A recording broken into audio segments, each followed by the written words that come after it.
I am Floyd N. Williams, Sr., a third-generation preacher and pastor here in Acreage Home section of this city. My great-grandfather, my grandfather at least, pastored 1 mile down the road from us. My father pastored here for 28 years, M.C. Williams, who was a community activist, doing things in this community to hold it together and to be sure that the people be recipients of the educational system. My father brought the first educational system here in Acreage Home. There was no high school in Acreage Home when I was a little boy when he came to Acreage Home. The kids had to go up to Klein District, walk from here to Klein. My father went to Oppenheimer, who was superintendent of schools at HISD at this time, and said, I need a school in Acreage Home. And they brought Highland Heights here. Said, MC, if you can find a teacher, a principal that will come to Acreage Home, I will get a school out there. So Highland Heights is the first school for HISD here in Acreage Home because of the efforts of my father. MC Williams was named after my father. My father gave the property for that school. I wish now that he had not, because the property was so much value. I could have certainly had some good money out of it, but he did that. He was an activist, and somewhat it was in my family to become involved. As I came here as pastor of Antioch, I've been preaching for 73 years. I've been pastor of this church for 60 years. I pastored 8 years to primary pastors in Matthew and Eagle Lake and Beaumont, Texas, before coming here to succeed my father. These years have been some productive years and challenging years for me. I've had the opportunity to be able to help this community grow, to fight for the rights and privileges of our community, to be accepted by others, because there were those in this city that believed the Acreage Home was always the country, always the foreign, always the hog raising community, always the horse riding community. But we let people know that we are here just like everyone else to enjoy the riches and the opportunities that other members in this city receive. We fought for that. I was a part of the first bus system here in Acreage Home as an investor as well as a participant. We've done things here in this community, civic-wise and community-wise. Had the privilege of the civil rights movement to be involved with the Southern Christian Leadership Movement, representing this area with Dr. A.W. Beale, Dr. Eddie McCardell, and Dr. Minor. Those men at that time brought me in as a young pastor to get involved with the King movement. Had the privilege of having Dr. King here in this building, on these grounds, the privilege of having him here, being a part of that first group that ever invited Dr. King to Houston. Dr. Beale, Dr. McCardell and I, Dr. DeLeon Everett, who's now deceased, Johnny Hobbs, who's now deceased, we all formed a group together to get Dr. King here in Houston. At that time, it was such a negative resentment of Dr. King coming to Houston, so much so till they put it in the paper, the Forward Time, the Houston Press at that time, that said to us, why in the world would you bring King to Houston?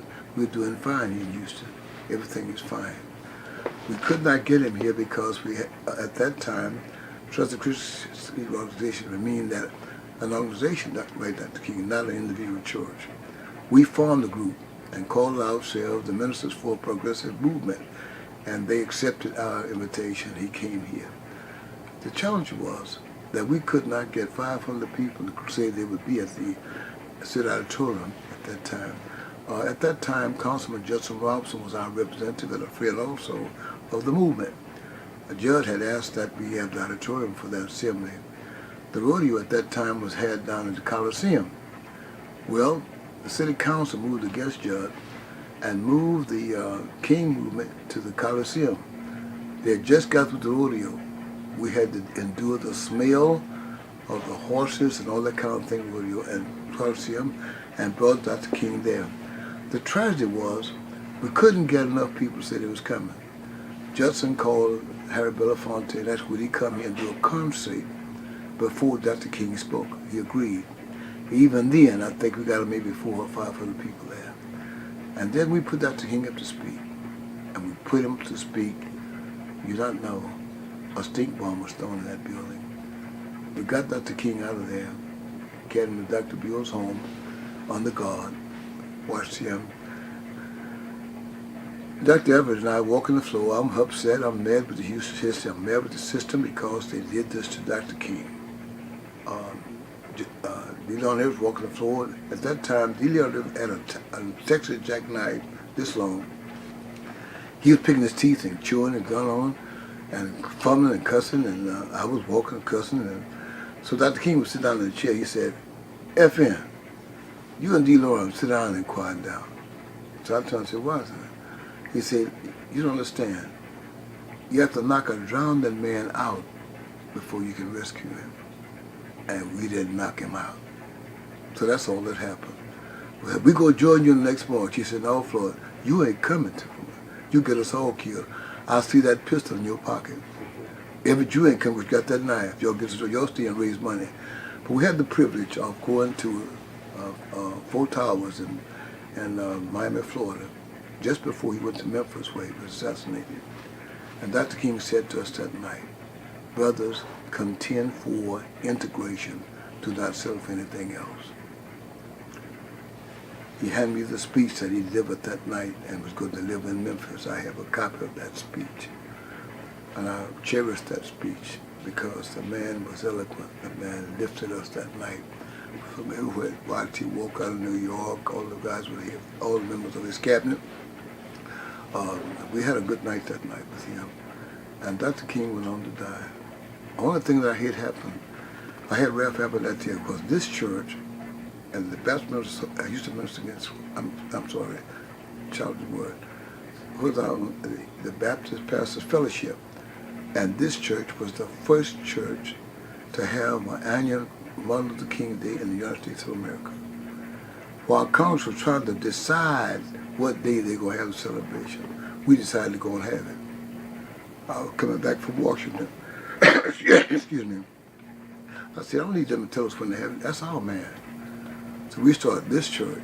Acreage Home was the first city, first community that ever had a Martin Luther King celebration day. We're here now celebrating all the years. 2 years after he was dead, 3 years after he was dead, we started the movement. We've been going ever since.